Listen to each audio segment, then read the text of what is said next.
हमारे साथ डॉक्टर नरेश त्रेहन, हमारे साथ डॉक्टर एसके सरीन और हमारे साथ डॉक्टर राजेश परेख हैं। नमस्कार आप तीनों को और बहुत धन्यवाद आज तक से बातचीत करने के लिए, हमारे साथ जुड़ने के लिए। हम तीनों देश के बड़े डॉक्टर्स से बात करें उससे पहले हमारी ये विशेष रिपोर्ट दिल्ली में कैसे कोरोना का ग्राफ आजकल दिखाई दे रहा है।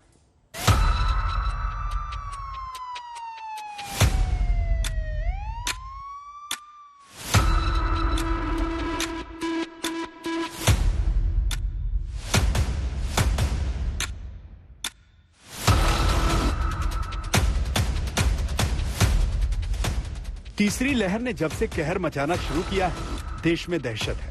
सबसे बड़ी बात यह है कि इस बार केस को लेकर सबसे ज्यादा मामले मुंबई में दिखाई पड़े, लेकिन 2 हफ्ते बाद ही दिल्ली संक्रमण में नंबर 1 हो गई। मसला गंभीर होता गया। हर रोज दिल्ली में संक्रमण और संक्रमण दर सुरसा की तरह बढ़ने लगे थे, लेकिन पिछले 3 दिनों से थोड़ी राहत दिखाई देने लगी है। दिल्ली के आंकड़े पर विस्तार से बात करेंगे, उससे पहले आपको देश भर के केस के बारे में बता देते हैं। यहाँ भी आपको कोविड की स्पीड में थोड़ी कमी दिखाई देगी। 12 जनवरी को देश में 1,94,720 नए केस आए थे। 13 जनवरी को ये बढ़कर 2,47,000 हो गए। फिर 14 जनवरी को 2,64,000 लोग संक्रमित पाए गए। 15 जनवरी को ये आंकड़ा बढ़कर 2,68,833 हुआ। आज यानी 16 जनवरी को जारी आंकड़ों के मुताबिक देश में 2,71,202 नए केस आए। आंकड़े बता रहे हैं कि कोरोना की रफ्तार थोड़ी राहत दे रही है, लेकिन खतरा कम नहीं हुआ। ओमिक्रॉन के मामलों में भी इजाफा हुआ है। अब देश में ओमिक्रॉन के 7,743 केस हो गए। हमें सतर्क रहना है, सावधान रहना है, लेकिन पैनिक की स्थिति न आए इसका भी हमें ध्यान रखना ही होगा। अब बात दिल्ली की कर लेते हैं। दिल्ली सरकार तो कह चुकी है कि राजधानी में तीसरी लहर का पीक पार हो गया है। मतलब अब दिल्ली में कोरोना संक्रमण का ग्राफ गिरता जाएगा। अब दिल्ली की हालत पर नजर डालिए। यानी आज 16 जनवरी को दिल्ली में 18,286 कुल केस दर्ज किए गए, जबकि 65,621 लोगों का टेस्ट किया गया। सबसे बड़ी बात यह है कि तीसरी लहर पर पहली बार ऐसा हुआ है जब दिल्ली में संक्रमण की दर घटी है। आज दिल्ली में पॉजिटिविटी रेट 27.87% दर्ज किया गया, जबकि शनिवार को राजधानी में संक्रमण दर 30.64% दर्ज की गई थी।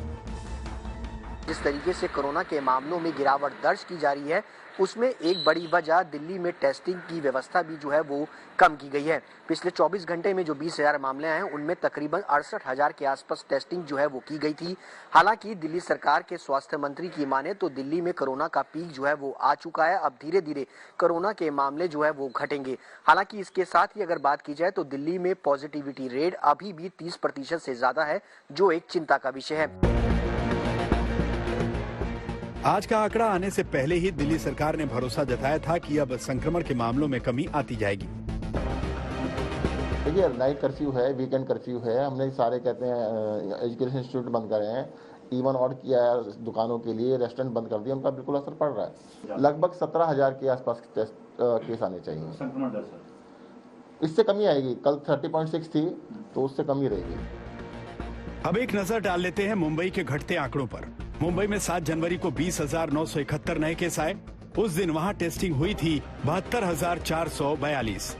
9 जनवरी को 19,474 नए केस आए। उस दिन वहां टेस्टिंग हुई थी 68,249। 11 जनवरी को 11,647 नए मामले दर्ज किए गए, तब 62,097 टेस्ट किए गए थे। 13 जनवरी को 13,702 लोग संक्रमित पाए गए, 63,031 सैंपल लिए गए। वहीं 15 जनवरी को 10,661 नए मामले मिले। उस दिन 54,558 लोगों का टेस्ट कराया गया। आज यानी 16 जनवरी को मुंबई में 7,985 नए केस मिले हैं। जिस तरह का ट्रेंड दिख रहा है, उससे लग रहा है कि इन दोनों महानगरों में तीसरी लहर ढलान पर आ चुकी है। लेकिन इसके साथ ही देश में कुछ अन्य राज्य ऐसे भी हैं जहां केस अभी भी लगातार बढ़ रहे हैं। ऐसे में सावधानी बनाए रखें।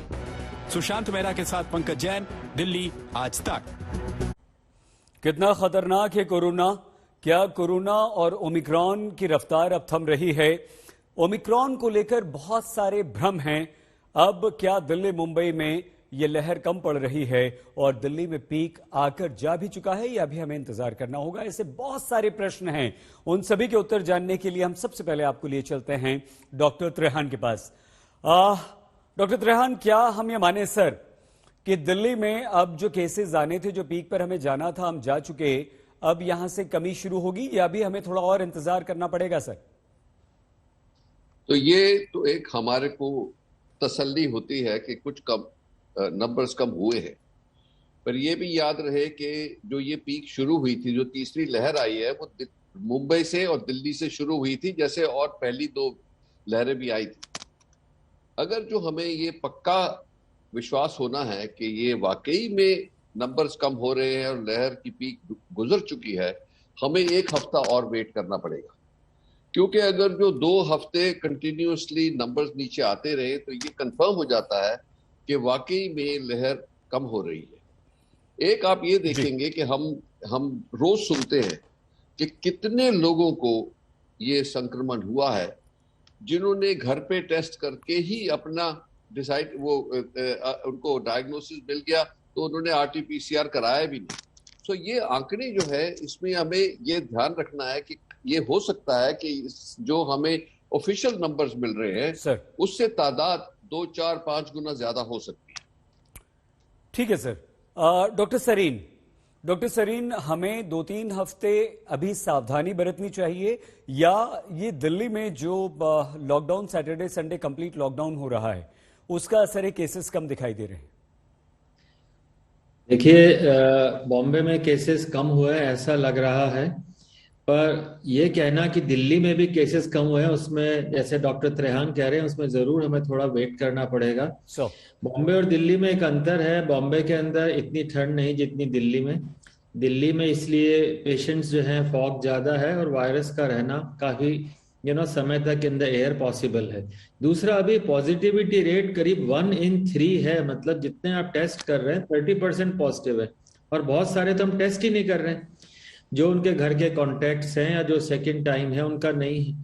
थर्ड थिंग, अगर हम कहें कि ये पीक आ चुकी है, उसका हॉस्पिटलाइजेशन के ऊपर या आईसीयू में जाने पे असर अभी नहीं दिख रहा है। तो एटलीस्ट 1 to 2 वीक्स हमें कहना है। हाँ, जिस डर से कि ये हमारे पास 40% 50% तक फैल जाएगा, वो डर थोड़ा सा अभी हमारा कम हुआ है, पर खतरा उतना ही है। 30% is a very high positivity rate, और अभी ओमिक्रॉन के साथ डेल्टा भी परसिस्ट कर रहा है। अगर दोनों जने हैं तो हमारे लिए अभी थोड़ा समय और इंतजार करना पड़ेगा कि पीक कम हो रही है। ठीक है सर। डॉक्टर पारिक, मुंबई में जो केसेस कम हो रहे हैं, ये कितनी राहत की बात है और इसका कारण क्या आप देखते हैं? हमें कितना अलर्ट इस समय रहना चाहिए ताकि ये फिर से मुंबई में, महाराष्ट्र में कम से कम बढ़े ना?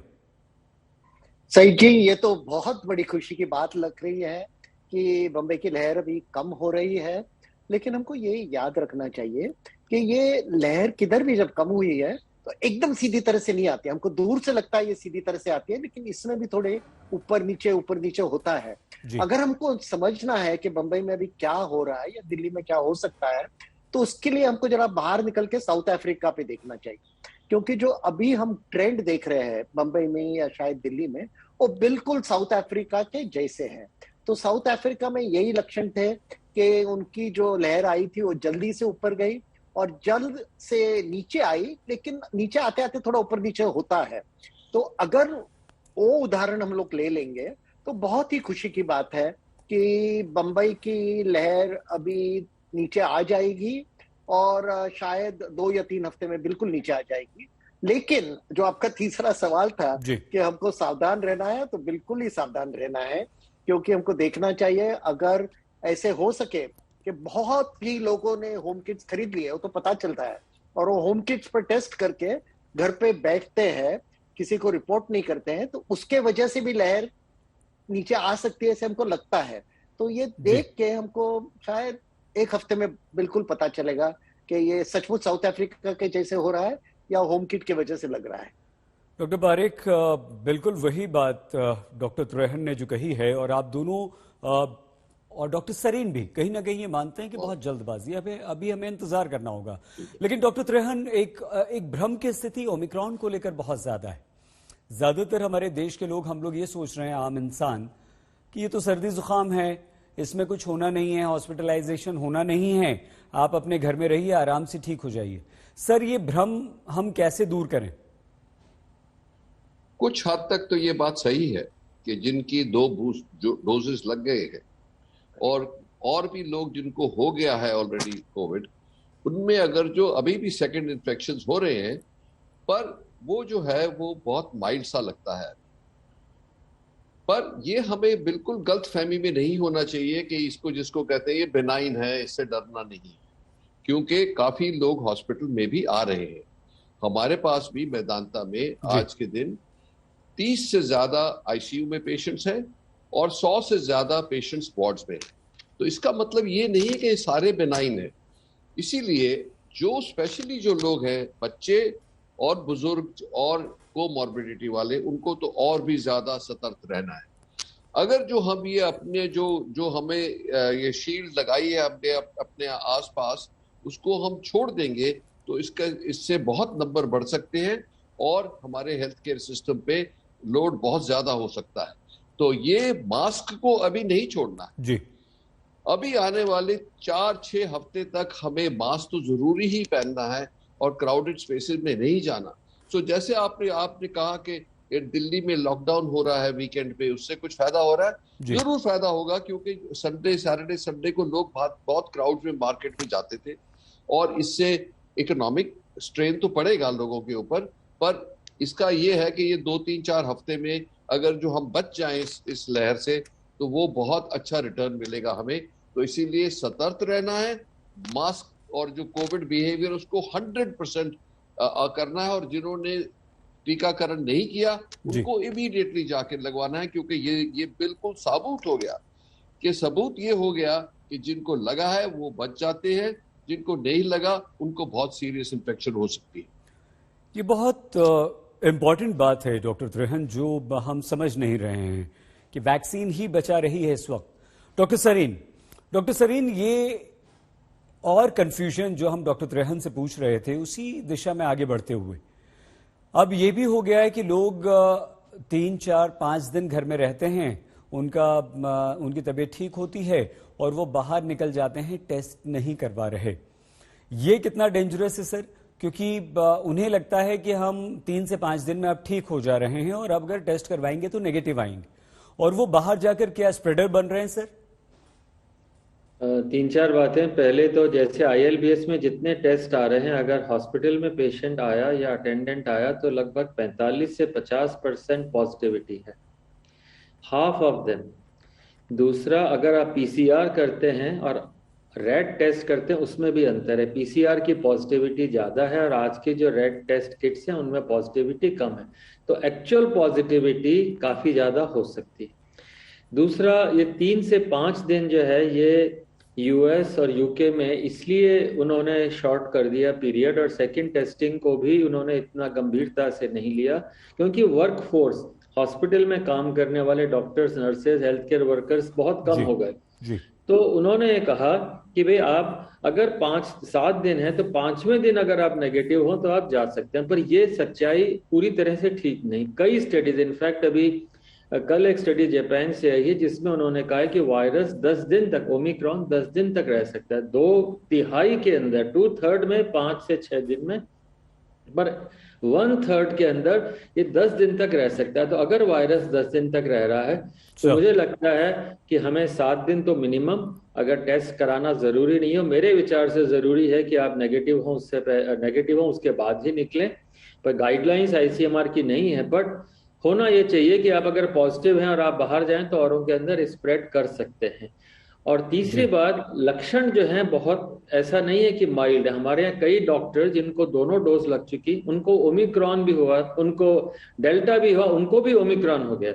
और ये एक पिक्यूलियर बात है कि जिनको पहले इन्फेक्शन हुआ उनको दोबारा इन्फेक्शन हो रहा है। इसलिए जो यंग रेजिडेंट्स, डॉक्टर्स और फेलोज हैं, उनके अंदर हेल्थ केयर वर्कर्स में 170 नर्सेज के करीब में हो गया जिनको कि 2 डोजेज लग चुकी। तो ये पिक्यूलियर है ओमिक्रॉन का कि आप अगर दोनों वैक्सीन की डोजेज लिए हुए हैं, ये आपको हो चुका है, फिर भी ये पुराने वायरस से बिल्कुल नया वायरस है। मान के चलें कि इसकी पैदाइश खानदान ही अलग है और इसलिए दोबारा आपको इन्फेक्ट कर सकता है एज ए न्यू वायरस। इसलिए हमें प्रोटेक्शन अपनी समझ पूरी ध्यान से रखना है कि हमें वैक्सीन लगवाएं, एक बूस्टर मिल रहा हो जरूर लगवाएं।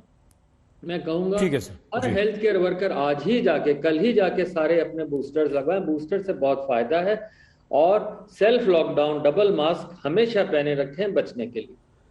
ये इंपॉर्टेंट है sir. Doctor Parikh, European countries और वेस्टर्न कंट्रीज, वहां वो अपने लोगों को कोरोना के साथ जीने का एक संदेश दे रहे हैं और सिखा भी रहे हैं। यूरोपियन कंट्रीज में तो ये स्पेशल ट्रेनिंग दी जा रही है कि आप कोरोना के साथ कैसे जिए वो सीख लीजिए आप। क्या उससे हम सीख रहे हैं, जो बात आपने मुंबई और महाराष्ट्र के संदर्भ में कही थी, और ये कहीं ना कहीं ये एटीट्यूड हमारे लिए नुकसानदेह ना हो जाए सर? सही जी, नुकसान होगा अगर हम आज से ये करने लगेंगे। हमको ये नहीं भूलना चाहिए कि यूरोप में जो बातचीत चल रही है वो आगे की तैयारी अभी हो रही है। और ये क्यों ऐसे हो रहा है?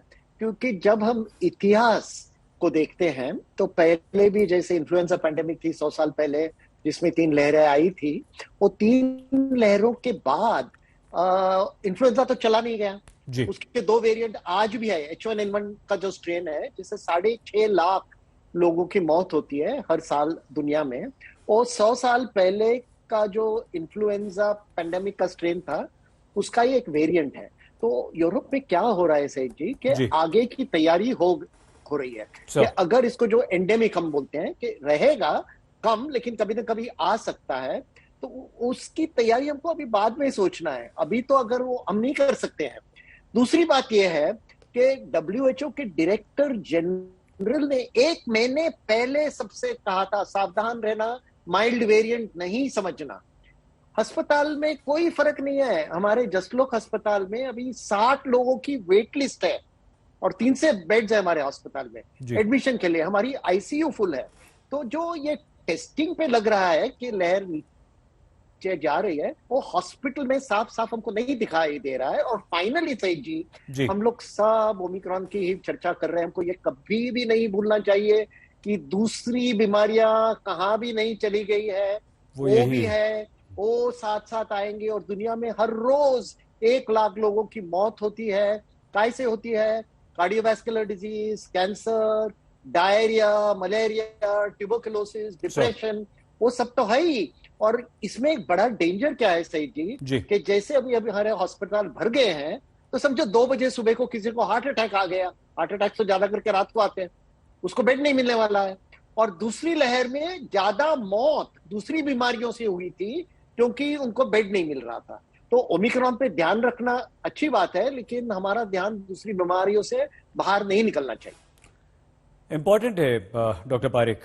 डॉक्टर त्रेहन, स्पेन में मास्क खत्म कर दिया गया और वैक्सीनेशन को कंपलसरी कैटेगरी से हटा दिया गया। आपकी मर्जी है, लगवाइए, नहीं मत लगवाइए, और उससे हम प्रभावित हो रहे हैं सर।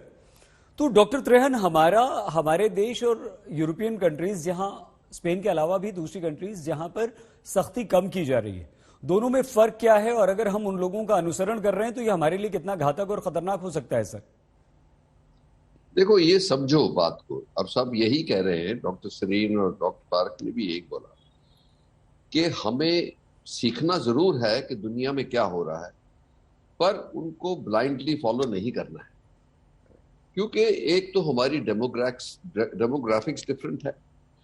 हमारे बच्चों को भी वैक्सीन लगी भी नहीं है, हमारे बूस्टर डोजेस अभी शुरू हो रहे हैं। सो हमारे को ये नहीं कहना कि उन्होंने कर दिया तो हमें भी करना है। हाँ, ये जैसे पहले भी बोला गया कि तैयारी करी जा रही है, फ्यूचर को देखा जा रहा है कि ये जरूर है कि द नेक्स्ट स्टेज जो आएगा उसको हम एपिडेमिक बुलाएंगे। Pandemic has been downgraded to epidemic. और ये वायरस का जो नॉर्मल बिहेवियर देखा गया है इन द पास्ट, वो यही है कि लहर के बाद एक पीक आएगी बहुत भयंकर, फिर उसके बाद वो वीक होता जाएगा। अगर तो ऐसे स्पेनिश फ्लू में हुआ तो अगर जॉब यहाँ होगा तो बहुत बढ़िया होगा सबके लिए, पर इसका कोई गारंटी नहीं है कि ऐसा होने वाला है। तो इसीलिए अगर जो हमने गलती करी, आप ये देख लें कि जब लहर नीचे आती है तो लोग बिल्कुल रिलैक्स हो जाते हैं, बिजनेस भी शुरू हो जाता है, इकोनॉमिक एक्टिविटी पूरी शुरू होती है, वो होनी भी है। पर ये बात है कि उस टाइम लोग लापरवाही शुरू कर देते हैं, लोगों ने मास्क फेंक दिए, बड़ी बड़ी पार्टियां होने लगी, शादियां होने लगी, ये फेस्टिवल्स होने लगे। इससे जो सेकंड वेव आई थी वो बहुत भयंकर आई थी। वही अगर जो हमने फिर किया ऐसे अभी कि जल्दी ही हमने सेलिब्रेशन शुरू कर दिया तो हमें प्रॉब्लम होगा। इसीलिए आज के दिन सतर्क रहना है। और कोविड बिहेवियर जो बार बार यही कह रहे हैं सब लोगों को, 3 ही चीजें हैं, आप मास्क पहनेंगे, क्राउड्स अवॉइड करेंगे, वैक्सीनेशन कराएंगे और अपनी हाइजीन ठीक रखेंगे। अगर जो आप ये करेंगे तो यकीनन आपको बहुत कम चांस होगा करने का। तो मैं इसको सिंपली ये बोलूंगा, अगर जो माइल्ड भी होना है, do not invite it, because इसके बहुत लोगों को आफ्टर इफेक्ट्स काफी लंबे टाइम तक हो रहे हैं अभी भी। तो ये मत सोचें कि मुझे फ्लू सा हुआ था, पर लोगों को बॉडी एक्स, ब्रेन में फॉग, ये बहुत सारी चीजें भी चलती जा रही हैं। तो ऐसे मत करो कि लापरवाही करके अपने आप को बोलो जी आ जा भाई वायरस मुझे लग जा, ये मत करो। अपने आप को प्रोटेक्ट करो। अगर जो फिर भी होगा तो देखेंगे कि माइल्ड हो तो बहुत अच्छा है, नहीं तो उसकी ट्रीटमेंट आज अवेलेबल है। डॉक्टर त्रेहन ने साफ तौर पर यह कहा है कि आप खुद दावत मत दीजिए, आप वायरस मुझे लग जा, और यही अप्रोच हमारे देश में देखने को मिल रहा है। हमारे देश में 2,70,000 पिछले 24 घंटों में कोरोना संक्रमित मिले हैं, लेकिन मुंबई और दिल्ली में रफ्तार थोड़ी सी कम हुई है। क्या ये अच्छे संकेत हैं? Doctor Naresh Trehan, doctor SK Sarin, doctor Rajesh Parekh लगातार हमारे साथ बने हुए हैं। इस बीच चुनाव आयोग ने भी प्रतिबंध रैलियों पर लगा दिया है, सभाएं करने पर लगा दिया है, लेकिन जिस तरह से डॉक्टर त्रेहन ने कहा वो एक इंपॉर्टेंट बात है कि हमें दावत नहीं देनी है कोरोना को। डॉक्टर सरीन, ये कैजुअल एटीट्यूड और अप्रोच जो हमारे देश के लोगों में आपको दिखाई दे रही है, मार्केट्स भरे हुए हैं, मॉल्स में लोग जा रहे हैं, शादी ब्याह से परहेज नहीं कर रहे हैं, पार्टीज हो रही हैं, ये एटीट्यूड कितना खतरनाक हो सकता है सर? देखिए, पहले हम लोग 3 T यूज करते थे, टेस्ट, ट्रैक एंड ट्रीट। अब वो तीनों टीज जो हैं वो आधे आधे कट गए।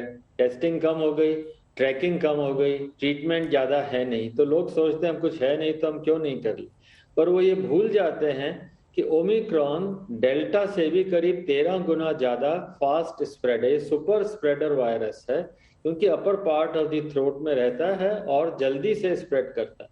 तो अगर आप भीड़ भाड़ में, रैलीज वगैरह में या शादी ब्याह में इस तरह से मिलेंगे तो ये अभी जो कम लग रहा है वो इतना ज्यादा बढ़ सकता है कि टोटल नंबर ऑफ इन्फेक्टेड अगर ज्यादा होंगे तो हॉस्पिटल्स पे लोड पड़े या आईसीयूज के ऊपर लोड पड़े, ये पॉसिबल है। हम ये कहेंगे कि हाँ भाई कम लोग इतना ज्यादा सीवियर नहीं है, कम लोग इनफैक्ट सीवियर हैं, कम लोग जा रहे हैं हॉस्पिटल, बट टोटल नंबर अगर आप देखेंगे जो कि हॉस्पिटल पहुंचेंगे ऑफ द इन्फेक्टेड, तो वो नंबर भी हो सकता है। तो इसलिए मुझे लगता है कि, और ये एक अच्छा तरीका नहीं है कि आप पहले इन्फेक्ट हो और कहें कि साहब हर्ड इम्यूनिटी हो गए, हम इम्यून हो गए क्योंकि इन्फेक्शन हो गया, that is not a good way.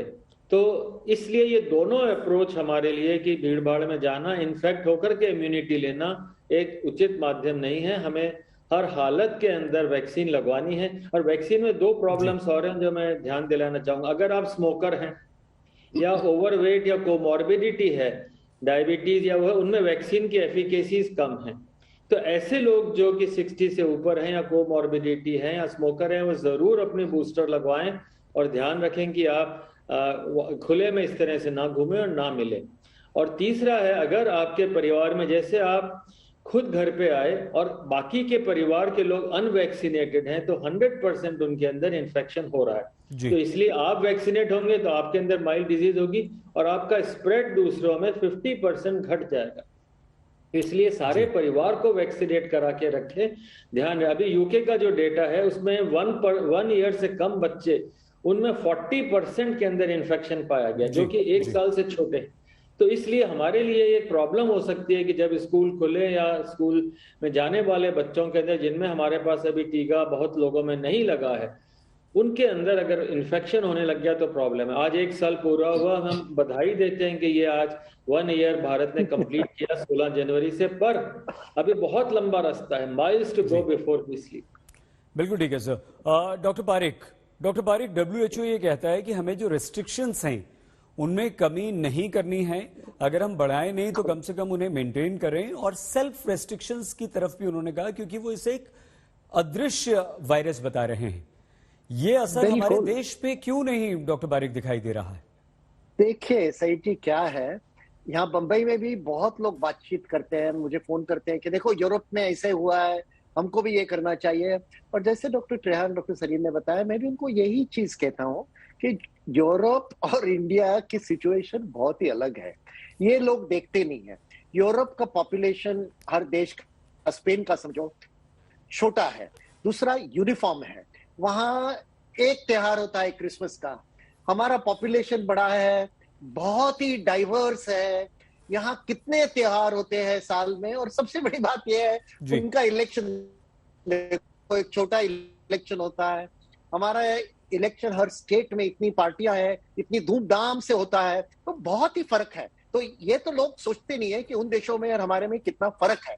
दूसरी बात लोग नहीं देखते हैं कि हाँ, ये लोग बोले कि मास्क अभी नहीं पहनना चाहिए, लेकिन ये नहीं देखते, जैसे अभी हमको डॉक्टर सरीन ने बताया, जो डेटा आ रहा है यूके में बच्चों में क्या हो रहा है, जापान में बच्चों में क्या हो रहा है, तो उसके ऊपर उनका ध्यान नहीं रहता है। जो वो समझना पाते हैं सिलेक्टिवली, एक्सक्यूज मी, अटेंशन देके, वो सोचते हैं कि जो हमारे लिए कन्वीनियंट है वो ही हमको करना चाहिए। इसी वजह से WHO सब लोग को बोल रहा है कि आपको रिस्ट्रिक्शन चालू रखने चाहिए, सावधान रहना चाहिए।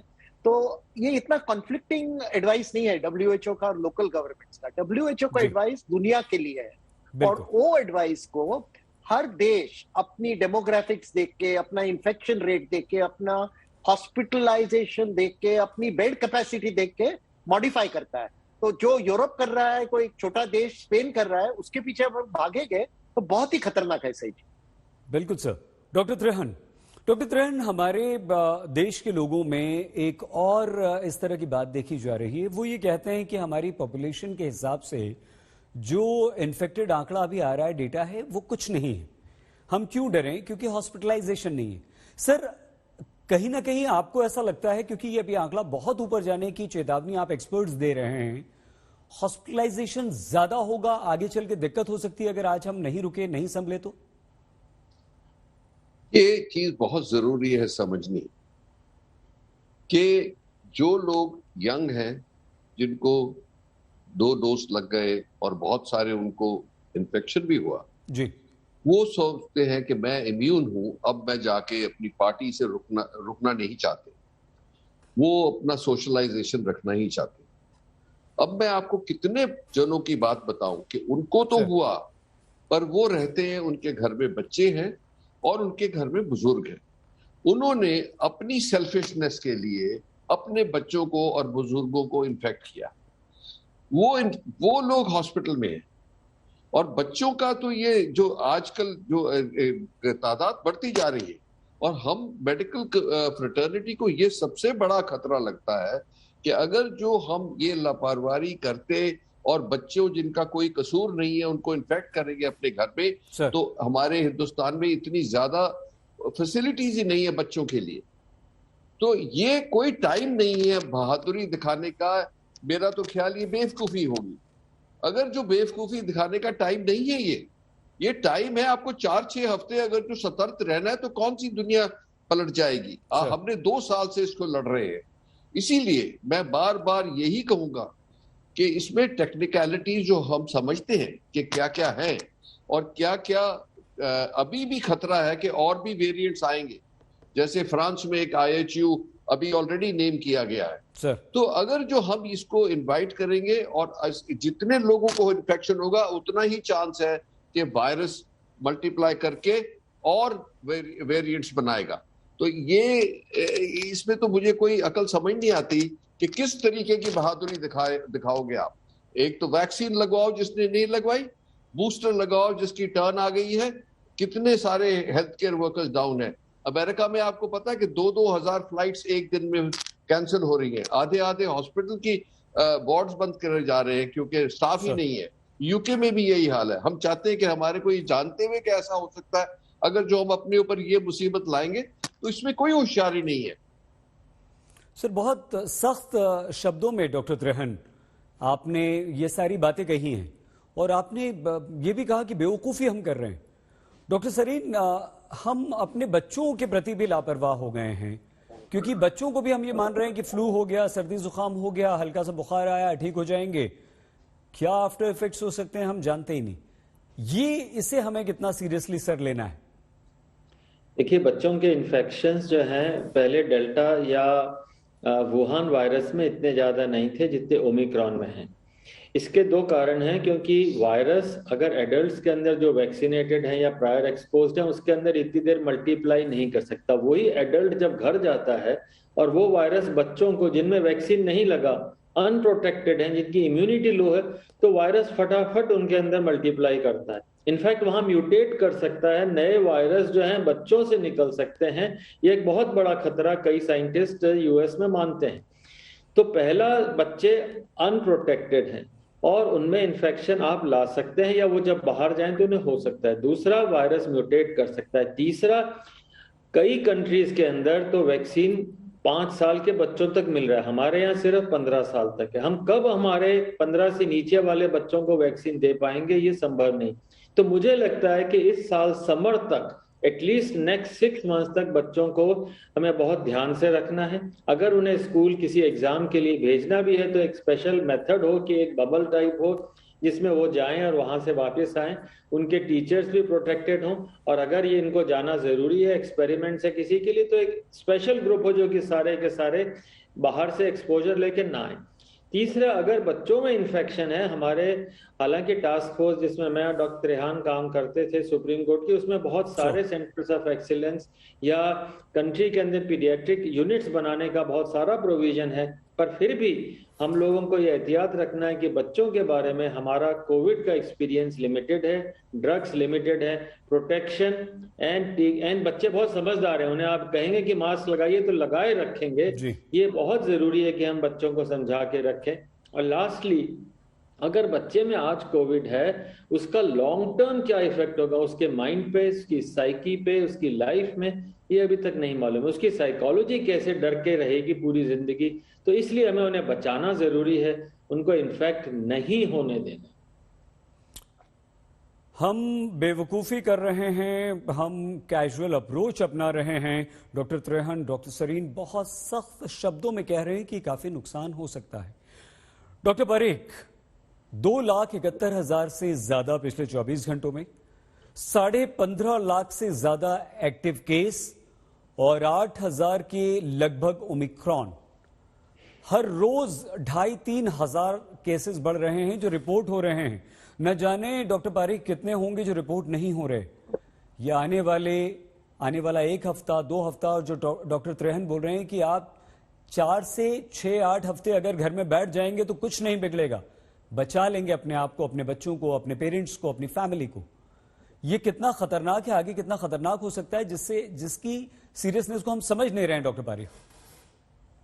ये बहुत ही खतरनाक हो सकता है, क्योंकि हम ये नहीं समझ पाते हैं कि जो आंकड़े आ रहे हैं उससे 4 या 5 गुना ज्यादा आंकड़े हैं, क्योंकि लोग घर में टेस्टिंग करते हैं और आरटीपीसीआर का रिकॉर्ड नहीं आता है। तो सचमुच क्या हो रहा है वो हमको सही तरह से पता नहीं है। सिर्फ इतना पता है कि अस्पताल में कमी है बेड्स की, पेशेंट्स आ रहे हैं। और मेरी एक ही प्रार्थना है लोगों से, देखिए हमने ये देखा कि हमारे बच्चों को बचाना चाहिए, जो एल्डर्स है घर में उनको बचाना चाहिए, लेकिन हमको थोड़ा तो विचार करना चाहिए हमारे हेल्थ केयर वर्कर्स का। हम तो थालियां बजाते हैं, धूमधाम से उनको बोलते हैं आगे बढ़ो, लड़ाई करो, और देखो दुनिया में अभी तक 50 लाख हेल्थ केयर वर्कर्स बीमार पड़ गए हैं, लाखों मर गए हैं। हमारे सभी अस्पताल में ओमिक्रॉन में बहुत हेल्थ केयर वर्कर्स बीमार पड़ रहे हैं। एक तो बीमार पड़ते हैं तो कहाँ रहेंगे आपकी लड़ाई लड़ने के लिए। तो आप अगर आपके हेल्थ केयर वर्कर्स को आगे भेजोगे थालियां बजाकर और पीछे से गोलियां मारोगे उनको, क्योंकि वायरस को फैलाना गोली की तरह है, जैसे टेररिस्ट लोग बुलेट्स मारते हैं, बायो टेररिस्ट लोग जो वैक्सीन नहीं लेते हैं, मास्क नहीं पहनते हैं, वो गोलियां की तरह वायरस डालते हैं सब लोग के ऊपर, और हेल्थ केयर वर्कर्स बीमार पड़ रहे हैं, उनकी कमी हो रही है सभी अस्पताल में अपने देश में, हमारे अस्पताल में भी हो रहा है। तो फिर ये लड़ाई कौन लड़ेगा? तो उनका भी थोड़ा सोचो, अपना भी सोचो, और बहुत ही सावधान रहना जरूरी है। और 1-2 महीने के लिए ये किया, क्या बड़ा नुकसान होने वाला है? बिल्कुल कुछ नहीं। देश के 3 बड़े डॉक्टर्स, और तीनों बहुत सख्ती से ये कह रहे हैं कि प्लीज डरिए, अपने आप को बचाइए, अपने बच्चों को, अपनी फैमिली को, अपने पेरेंट्स को, अपने देश को, क्योंकि कैजुअल अप्रोच नुकसान पहुंचा सकती है। Doctor Trehan, doctor Sarin, doctor Parekh, आप तीनों का सर बहुत धन्यवाद आज तक पे जुड़ने के लिए और देशवासियों को आगाह करने के लिए। थैंक यू वेरी मच, तीनों का धन्यवाद। आप भी प्लीज अपना बहुत ख्याल रखिएगा, देखते रहिए।